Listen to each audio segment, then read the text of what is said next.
오늘 사도행전 1장 12절부터 26절 읽고 두 번째 공부를 하게 됐습니다. 부활하심을 증언할 사람이라는 제목으로 말씀을 드리려고 하는데, 오늘 좀 긴 12절부터 26절까지 본문을 읽었는데, 여기에는 두 개 단락의 이야기가 나오는 것을 쉽게 구분할 수가 있습니다. 먼저 첫 번째는 예수님이 승천하신 후에 남겨진 제자들이 다락방에 들어가서 전심 전력을 기울여서 기도하고 있는 그런 내용의 말씀이고, 또 두 번째는 가룟 유다가 원래 예수님 12 제자 가운데 속해 있다가 예수님 팔아넘기고 자살했잖아요. 그래서 가룟 유다의 자살 후에 그 12 사도에게 속할 남은 자리 한 자리 제자를 선택하는 일이 있었습니다. 그래서 이 두 개의 단락을 하나씩 보겠습니다. 먼저 첫 번째 단락은 12절부터 14절인데 내용이 좀 짧습니다. 예수님의 승천을 현장 감람산에 가서 이제 예수님 제자들과 또 초대교회 성도들이 함께 승천을 목격했지 않습니까? 지난주에 말씀드렸던 대로. 그리고 주님이 이제 하늘로 올라가신 다음에 제자들과 함께 했던 일행들은 예루살렘으로 돌아왔어요. 그런데 예루살렘으로 돌아왔다고 하니까 뭐 어디 멀리 갔다 온 게 아니고요, 성지 순례를 가서 보면 예루살렘 밖에, 성 밖은 감람산이라는 산이 바로 코앞에 있는데, 그 앞에 기드론 골짜기, 흰놈의 골짜기 이렇게 만나는 쪽에서 아주 가깝습니다. 그래서 감람산과 예루살렘은요, 가서 보면 의외로 뜻밖의 가까워서 걸어 다닐 만한 길입니다. 12절에 보면 제자들이 감람원이라 하는 산으로부터 예루살렘으로 돌아오니 이 산은 예루살렘에서 가까워 안식일에 가기에 알맞은 길이라. 그래서 그 감람산에 가서 예수님 승천을 목격했어요. 그래서 예수님 승천 하실 때 밟고 계셨던 바위가 있다고 해서 또 성지순례 가면 그 바위를, 예수님 승천 기념 교회를 이렇게 볼 수가 있습니다.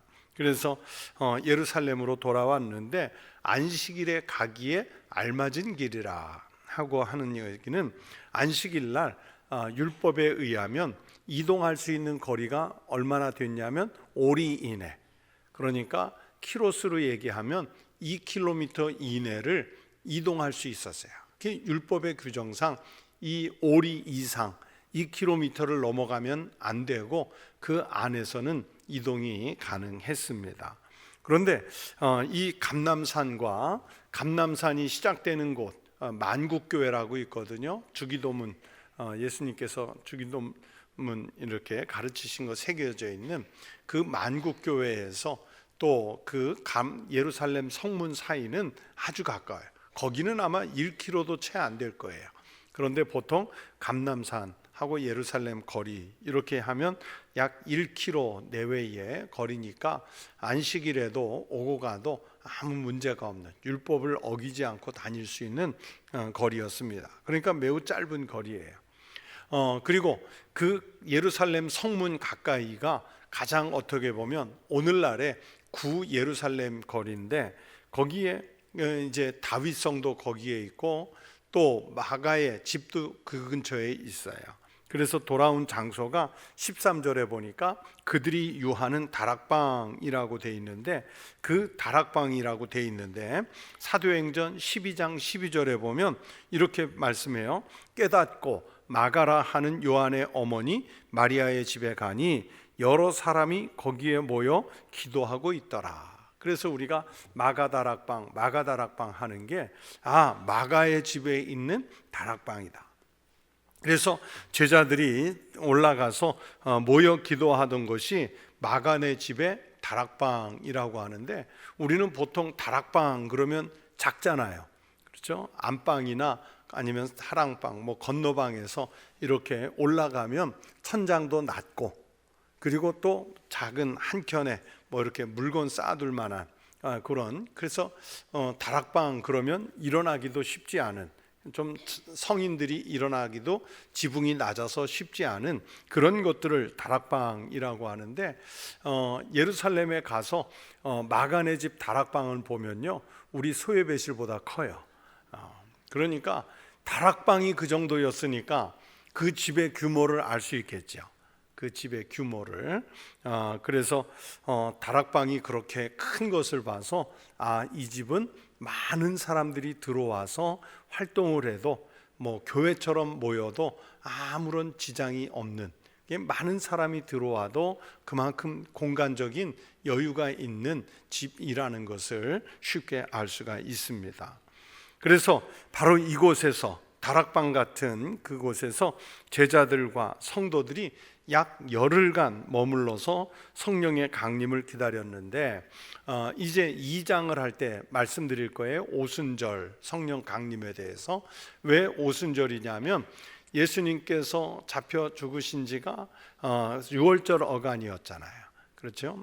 근데 6월절 어간에 이제 돌아가셨고, 그리고 그 6월절 절기가 지나가면서 40일, 부활하시고 40일을 이 땅에 머무르셨습니다. 그리고 40일 후에 열흘, 그러니까 한 순이 열흘이잖아요. 그렇게 해서 5순이 지났다. 그래서 오순절인데, 이 열흘간 머물러서 성령의 강림을 기다리시는 거예요. 그래서 5절에 보면 너희는 몇 날이 못되어 성령으로 세례를 받으리라, 이 말씀을 이제 주시고 승천하셨잖아요. 그러니까 의지해서, 그 말씀에 의지해서 예루살렘을 떠나지 말라 하는 이 명령을 듣고 마가의 다락방에 모여서 기도에 힘쓰면서 지금 성령의 강림을, 예수님이 약속하신 그 성령의 강림을 기다리고 있습니다. 그리고 성령 강림 후에 이 마가의 다락방, 이 장소는 초대교회가 시작된 곳, 어떻게 보면 신약 시대에 처음 교회가 시작된 장소가 바로 이곳이 됐어요. 그래서 13절, 14절에 보시면 함께 기도하던 사람들이 누구였느냐? 약 120명이라고 밝혀놨는데 그 120명 중에 또 핵심적인 사람들이 누구였는지를 밝히고 있어요. 이 사람들이 바로 초대교회의 핵심 구성원들이었죠. 베드로, 요한, 야고보, 안드레와 빌립, 도마와 바돌로메, 마테와 및 알페오의 아들 야고보, 셀롯인 시몬, 야고보의 아들 유다가 다 거기 있어 여자들과 예수의 어머니 마리아와 예수의 아우들과 더불어 마음을 같이하여 오로지 기도에 힘쓰니라, 이렇게 말씀했어요. 그런데 이 말씀에 예수님 12제자 베드로, 야고보, 요한, 안드레, 빌립, 도마, 바돌로메, 이런 분들은 이름은 익숙하게 알겠는데, 또 마리아, 여자들의 이름도 익숙하게 알겠는데 거기에 예수의 아우들이라고 나와요. 여러분, 예수님이 몇 남매이셨을까요? 예수님이 몇 남매이셨을까요? 예수님이 그 몇 남매라고 하니까 여러 명이 있다는 것을 알 수 있는데, 그러면 예수님이 그 여러 남매 가운데 몇째일까요? 그 첫째잖아요. 아직 마리아가 결혼 전에 잉태를 했기 때문에 그 첫째란 말이에요. 그러면 예수의 아우들이 있다는 얘기인데, 과연 몇 남매의 장남이셨을까? 몇 남매의 장남이셨을까? 전혀 모르시겠어요? 아직 예수님 때 그때 가서 안 세봐서 모르는 거죠. 그래서 여러분이 세지 않아도 되도록 성경에 몇 번 이름이 나와요. 예를 들면 마태복음 13장 55절 56절에 예수님에 대해서 이렇게 말씀해요. 이는 목수의 아들이 아니냐? 그 어머니는 마리아, 그 형제들은, 예수의 형제들이죠, 남자들. 자, 누가 있어요? 야고보, 요셉, 시몬, 유다라 하지 않느냐? 그래 놓고서 그 누이들은, 그 누이들은 그랬으니까 복수형을 썼단 말이에요. 그러면 최소 몇 명이에요? 최소로 잡아도 2명. 자, 그러면 현재 여기에 나오는 사람만 몇 명?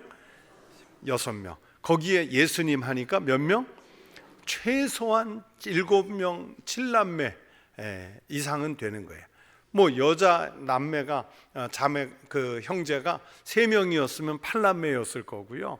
그러니까 아주 그 자녀가 형제가 많은 집이라는 것을 알 수 있는데, 참고로 그 형제들 야고보, 요셉, 시몬, 유다 이렇게 돼 있는데, 이 형제들은 원래 처음엔 예수를 안 믿었어요.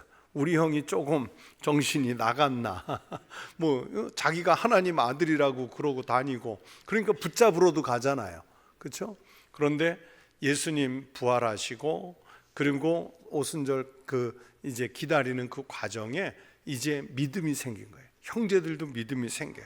그래서 실제로 예수님 형제들 중에 이 야고보는 우리 기독교 역사의 첫 번째 공적인 회의가 열리는 게 사도행전 15장인데, 그 첫 번째 기독교 공회가 모일 때 그때의 의장이 누구냐면 예수님 동생 야고보예요. 그리고 여러분이 읽고 계시는 성경 야고보서를 제자 12사도 야고보가 아니라 예수님 동생 야고보가 쓴 거예요. 그리고 여러분이 읽는 성경 유다서를 예수님 동생 유다가 쓴 거예요. 여러분 혹시 가룟 유다가 썼나 보다 그렇게 생각하신 건 아니죠? 또 예수님 12제자 중에 유다라는 인물도 있는데 그 유다가 아니라 바로 예수님 동생 야고보, 유다, 이 두 분이 성경의 집필자로 이렇게 역사 속에 남아 있습니다. 그런데 바로 이 분들이 예수님의 12제자, 예수님을 따르던 여인들, 그리고 예수님의 동생들, 같이 예수님을 믿는 그 믿음을 가지고 마가의 다락방에서 함께 성령의 강림을, 약속하신 성령의 강림을 기다리고 있어요. 그래서 여러분, 이렇게 예수님의 부활을 목격하고 예수님의 승천을 목격한 사람들은요, 이제 주님이 하신 말씀에 대한 믿음을 갖고 기다리는 거예요. 정말 힘을 다해서 기다리는 거예요. 물론 아무것도 하지 않고 기다리는 게 아니라 여러분이 할 수 있는 온 힘을 내서 직분을 감당하든 또는 은사를 활용하든 말씀을 읽고 그 말씀을 준행하든 세상에 가서 빛으로 살든 소금으로 살든 어떤 형태로든지 우리가 그리스도인다운 모습을 유지해 가면서 말씀을 부활을 목격하고 승천을 목격한 사람들은 주님이 다시 오실 것을 기다리는 거예요. 성령의 강림을 기다리는 거예요. 여러분, 예수 그리스도의 부활의 목격자들이 꼭 되시길 축원합니다. 예수 그리스도의 승천을 신앙으로 고백할 수 있는 믿음의 성도들이 되시길 축원합니다. 그 믿음을 가지고 우리에게 임재하시고 역사하실 성령의 강림을 간절히 기다리는 믿음의 성도의 삶을 살아가시길 축원합니다. 그래서 우리는 여기 그 기다리는 마가의 다락방에서 기다리는 이 120명의 성도들을 통해 어떤 믿음을 배울 수 있느냐? 여러분, 주님의 약속은 반드시 성취된다는 믿음을 가지고 사는 거예요. 심지어 어떤 것은 약속이 늦춰질 수도 있어요. 여러분, 하나님께서 아브라함에게 후손을 주겠다, 민족을 이루어 주시겠다, 그렇게 약속을 하시면서 하늘의 무뼈를 셀 수 있는지 봐라, 바다의 모래를 셀 수 있는지 세하려 봐라, 그렇게 말씀하시면서 민족을 이루어 주시는데, 이방 땅에 나그네가 됐다가 다시 돌아올 때 민족을 이루신다고 약속하셨는데 얼마를 기다리라고 그러세요? 몇 년 기다리라고 그래요? 400년. 여러분 보고, 자, 하나님의 약속은 성취가 되니까 40년 기다려라 그러면 기다릴까요? 안 기다릴까요? 못 기다려요. 4일도 못 기다리겠는데, 4년도 못 기다리겠는데 40년, 400년을 기다리라고요? 그러나 하나님은요, 하나님의 시간은 하루가 몇 년 같아요? 1000년 같고, 1000년이 얼마 같아요? 하루 같은 거예요. 그렇기 때문에 우리는 하나님의 시간표에 의해서 주님이 약속하신 것, 그것이 다시 오시는 것이든 또는 성령의 강림을 약속하신 것이든 우리에게 천국에서 영생을 약속하시는 것이든 주님의 약속은 반드시 절대적으로 성취된다는 이 믿음을 가지고 살아가는 성도 되시기를 축원합니다. 그런데 그냥 무작정 기다리는 게 아니라고 그랬죠. 주님을 위해서 사는 사람들은 함께 기도하면서 기다려요. 일하면서 기다려요. 동역하면서. 그러니까 믿음의 사람들이 그래서 함께 동역하려고 모여온 공동체가 교회란 말이에요. 그래서 교회는 하나님의 백성들의 모임, 그래서 이곳에서 하나님의 일을 함께하는 공동체. 그렇기 때문에 이곳에서 주님을 위해서 사는 사람들은 같이 기도하고 같이 일하고 같이 사랑하고 같이 복음을 전해서 이 땅에 주님이 오실 때까지 더불어 사는, 동역하면서 사는 믿음의 삶을 살아가셔야 합니다. 그리고 이 120명의 성도들이 그렇게 했던 것처럼 합심해서 드리는 기도는 환난을 이기고 박해를 이길 수 있는 힘을 주시고, 그러면서 하나님의 응답, 예수 그리스도가 약속하신 성령 강림의 응답을 이루게 하는 동력이 돼요. 그래서 우리가 합심해서 기도한다는 게 그래서 중요해요. 우리가 교회가 선한 어떤 목적을 계획했다든지, 아니면 누군가에게 개인적인 일이지만 정말로 간절한 간곡한 기도의 제목이 있다든지, 그렇게 했을 때 합심해서 합력해서 힘을 다해 기도하면 여러분, 어떤 환난이나 어떤 박해나 어떤 난제를 만나도요 같이 이겨낼 수 있는 힘을 주님이 우리에게 분명 주시는 줄로 믿습니다. 그래서 하나님의 응답을 더불어 같이 받는 거예요. 초대교회 성도들이 마가의 다락방에서 그렇게 했을 때 열흘 만에 정말 주님의 성령 강림이 사도행전 2장 할 때 나오지 않습니까? 그리고 저들이 박해의 현장을 그냥 나가서 그 박해를 두려워하지 않고 같이 복음을 전할 수 있는 믿음의 능력을 입지 않습니까? 바로 초대교회에 임재하셨던 그 믿음의 역사가 여러분에게도 함께 하시기를, 우리 교회에도 그렇게 함께 하시기를 주의 이름으로 축원합니다. 자, 두 번째 단락은 15절부터 끝절인 26절까지인데, 가룟 유다는 이제 예수님을 배반한 후에 자살로 인생을 마쳤고, 그러면서 12사도 가운데 한 자리가 비었기 때문에 그 한 자리를 채울 제자를 선택하는 그 이야기가 여기에 나오지요. 마태복음 27장 5절에 보시면 유다가, 여기선 가룟 유다예요, 은을 성소에 던져놓고 물러가서 스스로 목매어 죽은지라 그랬어요.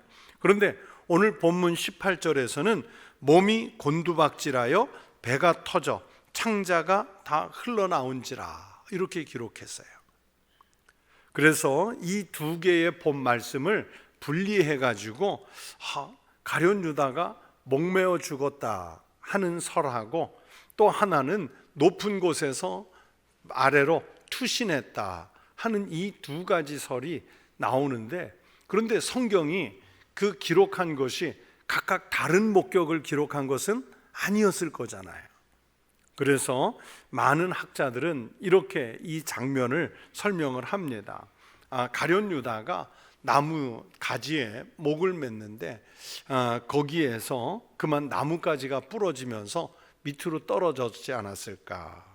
그러면서 이 내장이 터져서 밖으로 나오지 않았을까, 이렇게 보는 거예요. 그래서 피밭을 이루었다고 그래서 그 밭의 이름을 아켈다마라고 하는데, 곧 피가 퍼졌다, 터져서 피가 번졌다, 그래서 피밭이라는 이름이 붙어 있어요.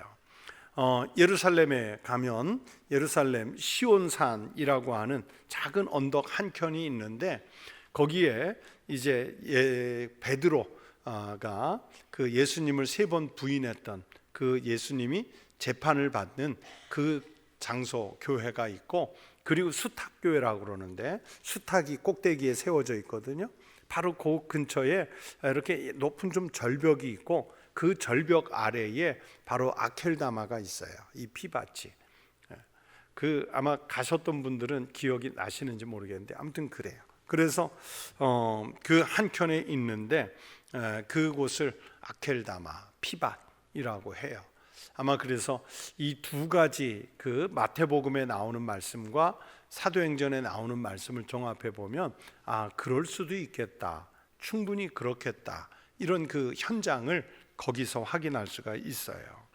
그런데 이 비극적인 결말을 놓고 보면 결국 가룟 유다는 주님의 제자다운 삶을 살지 못하고요, 이 그리스도인의 모습으로 놓고 볼 때 가룟 유다는 완전히 망한 인생이 됐어요.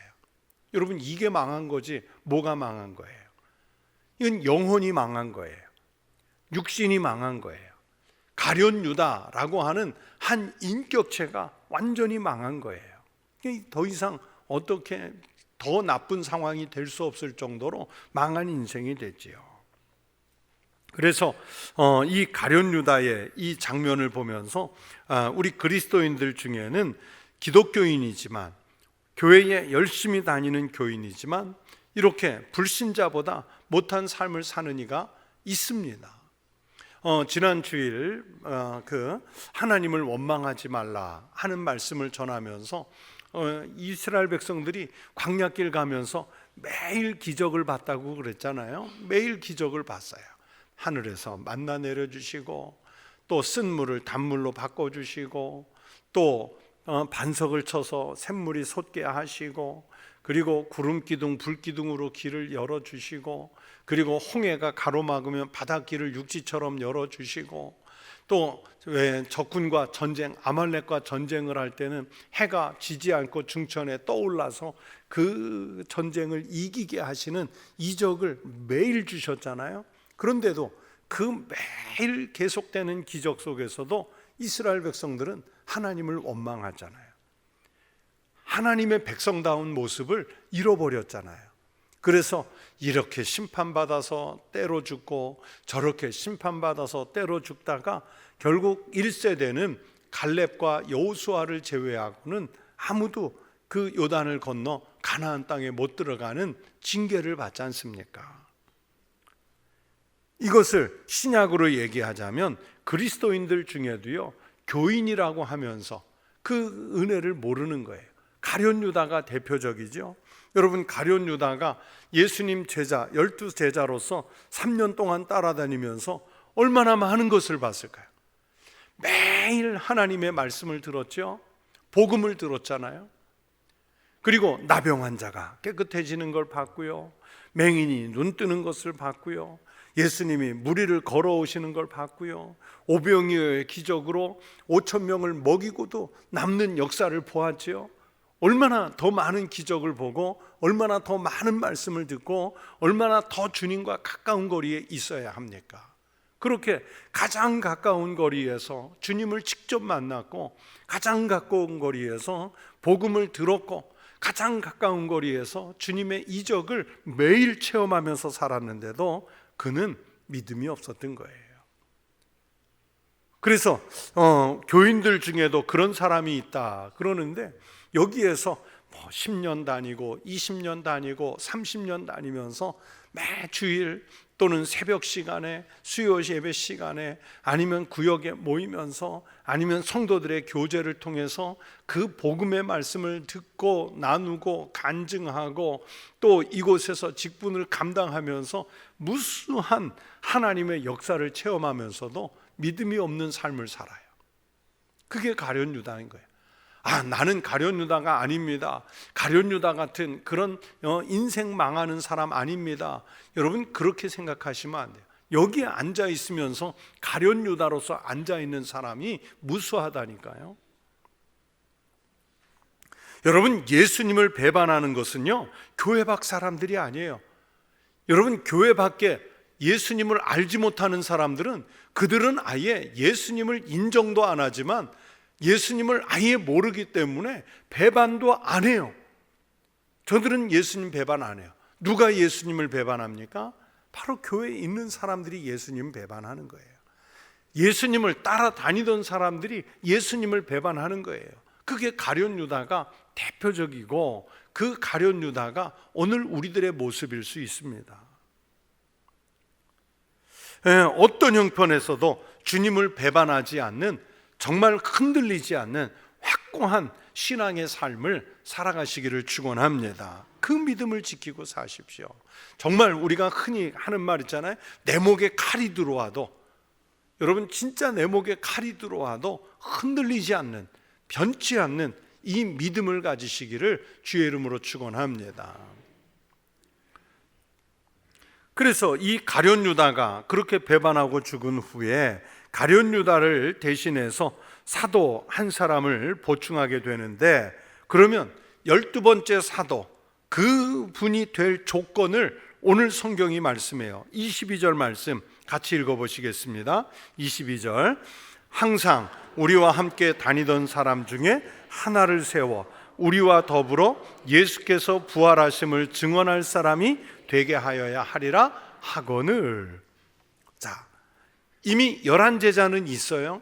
거기에 12번째 예수님 제자가 될 조건이 이 22절 말씀 속에 두 가지 조건이 나와요. 두 가지 조건, 크게 두 가지 조건이 나오는데, 그 두 가지 조건 중에 첫 번째 조건이 뭐냐?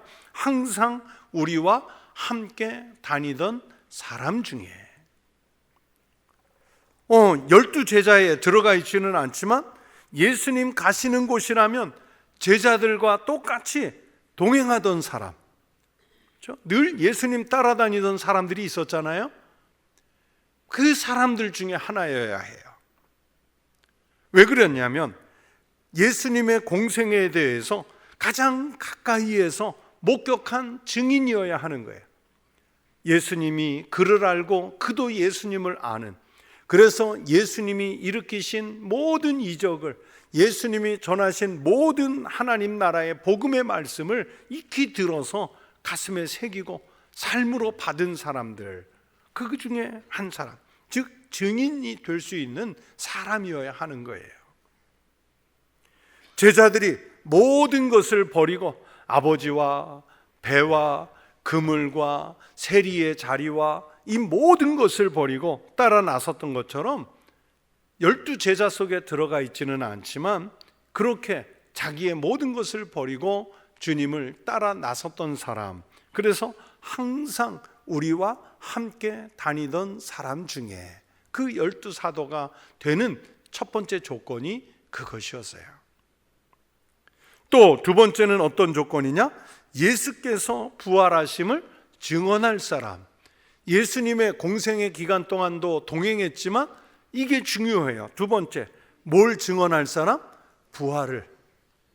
그러니까 예수님 부활을 목격했고 예수님의 승천을 목격한 증인이 되어야 될 사람이에요.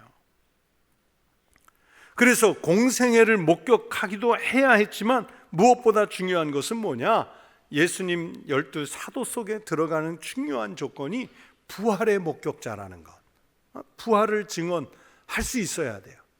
정말 목에 칼이 들어와도 예수님 부활하신 걸 내가 봤다, 내가 봤다고 담대하게 말할 수 있는 사람이어야 돼요. 작년인가에 그 여성 안수 30주년인가를 했어요. 그래서 여성 목사님, 여성 장로님이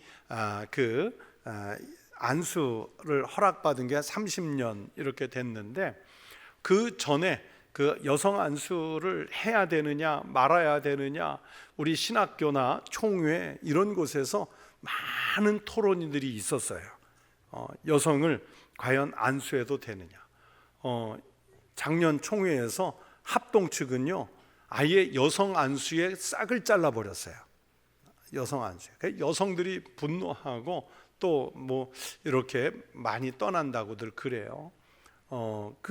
아예 헌법을 개정했는데 목사 안수의 조건으로 뭐를 넣냐면 30세 이상의 남성이라고 아예 못을 박았어요. 그전에는 그 남성이란 단어를 안 넣었는데 자꾸 여성들이 안수해다, 우리도 목사 안수, 장로 안수를 할 수 있게 해달라고 그러니까 아예 남성이라고 못을 박아버렸어요. 뒤로 퇴보한 거죠. 우리 교단은 한 30년 전에 안수를 허락을 받았는데, 그래서 뭐 여성 목사님도 많고 이제는 여성 장로님도 많은데, 그런데 우리도 어느 날 덜컥된 게 아니라 그 전에 막 이런 그 신학적인 토론이 많이 있었어요.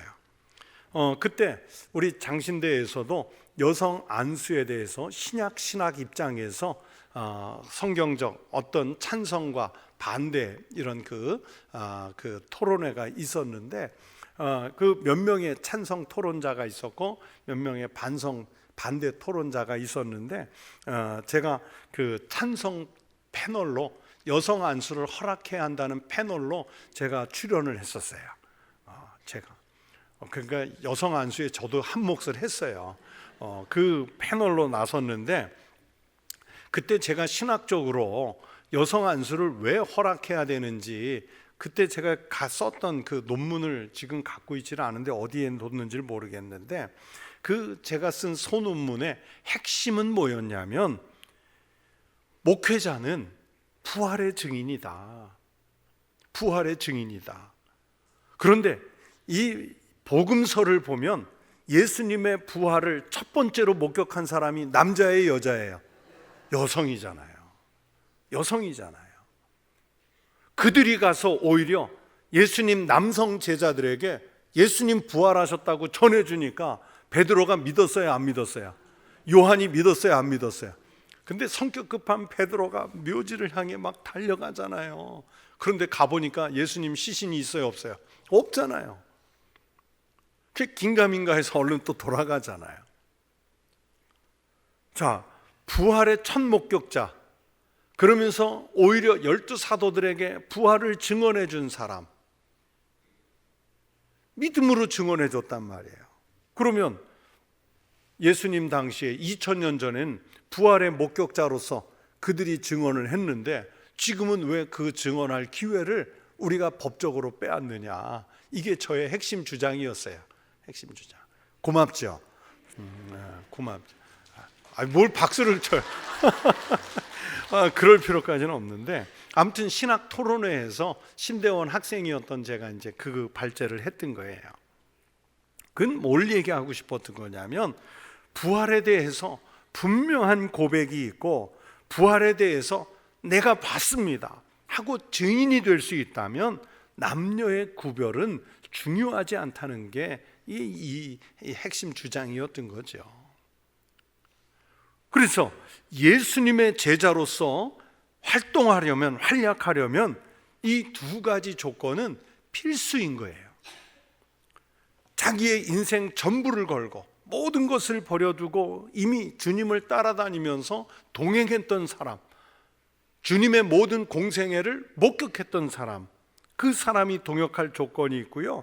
부활을 목격했기 때문에 언제 어디서 무엇을 하든지 그 부활을 증언할 수 있는 담대한 신앙을 가진 사람이 이 12사도에 들어올 수 있었어요.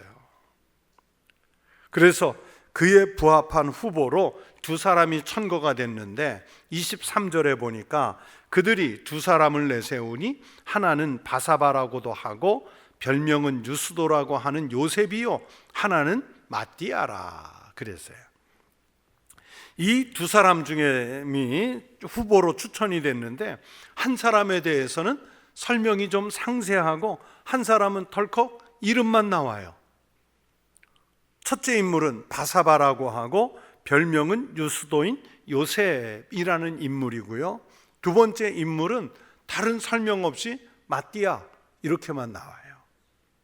자, 그런데 설명을 상세히 붙인 바사바 요셉은 떨어졌고 이 두 인물 중에 제비를 뽑아서 사도직을 계승한 사람은 달랑 이름만 나오는 마띠아가 됐어요. 그래서 궁금했어요. 그러면 이 바사바 요셉이라는 분은 어떤 인물일까? 이제 제가 연구를 해보니까 그래요. 이 바사바 요셉이 혹시 바나바일까? 여러분 조금 있다가 사도행전 4장 36절에 보시면 모든 재산을 사도들 앞에 갖다 바친 그 바나바의 이름이 본명, 바나바는 별명이고요. 본명이 뭐예요? 본명이 뭐예요? 제가 바나바 설교를 한 지가요 한 달도 안 지났어요. 한 달도 안 지났어요. 그래서 본명보다 별명이 유명해진 사람이라고 그랬죠. 그 말씀은 기억이 나세요? 그러면 본명이 뭐예요? 요셉이잖아요. 요셉. 사도행전 4장 36절에 보면 요셉이에요. 그럼 바사바 요셉이 바나바일까? 물론 정확하지는 않아요. 성경에 뚜렷하게 나오는 다른 기록이 없기 때문에. 다만 히브리식 이름으로 해서 바자로 시작하면요, 대부분은 누구누구의 아들이라는 뜻이에요. 예를 들면 베드로를 우리가 다른 이름으로 부를 때 뭐라고 부르는지 아세요? 시몬인데 뭐라고 불러요? 바요나 시몬. 그러면 바요나가 무슨 뜻일까요? 요나의 아들 시몬이라는 뜻이죠. 그래서 예수님과 제자들이 가이사라 빌립보에서 나누는 대화 속에 보면 예수님이 제자들 보고 사람들이 나를 누구라고 하느냐 이 질문을 하니까 선지자 중에 한 사람입니다. 죽은 세례 요한이 살아온 것 아닌지요? 엘리야 선지자가 다시 왔다고 합니다.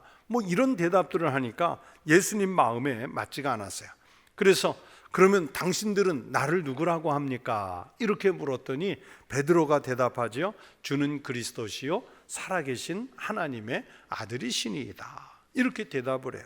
자, 베드로의 이 신앙 고백 대답에 대해서 예수님께서 뭐라고 말씀하시느냐? 마태복음 16장 17절에 바로 이어서 예수께서 대답하여 이르시되 바요나 시몬아 네가 복이 있도다. 자, 그래서 예수님이 불러주신 베드로의 이름 바요나 시몬, 이것은 요나의 아들 시몬이에요. 그래서 CCM 찬양 가운데 뭐가 있어요? 요한의 아들 시몬아, 그런 노래가 있잖아요. 네가 나를 사랑하느냐, 그렇죠? 요한의 아들 시몬아, 요나의 아들 시몬아. 예수님이 소경의 눈을 뜨게 하셨을 때 그 소경의 이름이 뭐였어요? 그렇죠, 바디메오. 바디메오였는데, 그러면 바디메오는 뭘까요? 디메오의 아들이라는 뜻을 가지고 있어요. 물론 아닌 경우도 있는데 웬만하면 바자가 들어가면 그런 뜻을 갖고 있어요.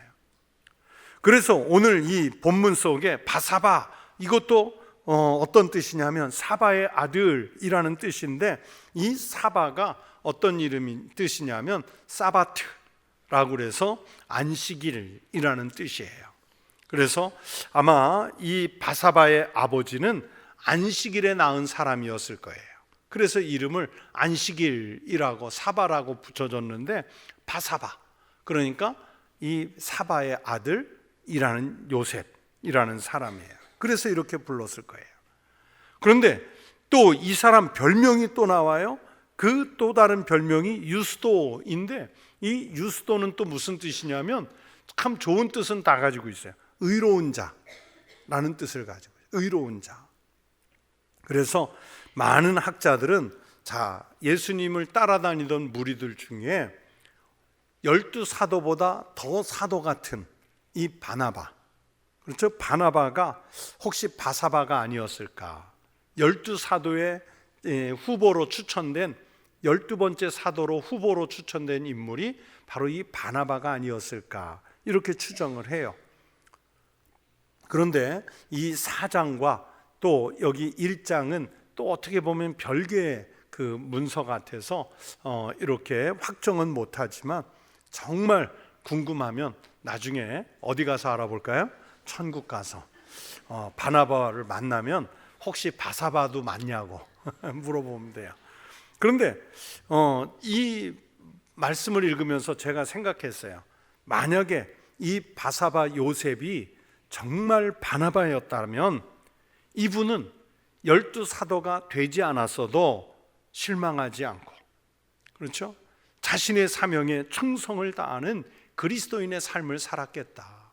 오히려 12사도를 뽑는, 12번째 사도를 뽑는 이 일이 있고 난 다음에 오히려 재산을 바치잖아요. 그렇잖아요.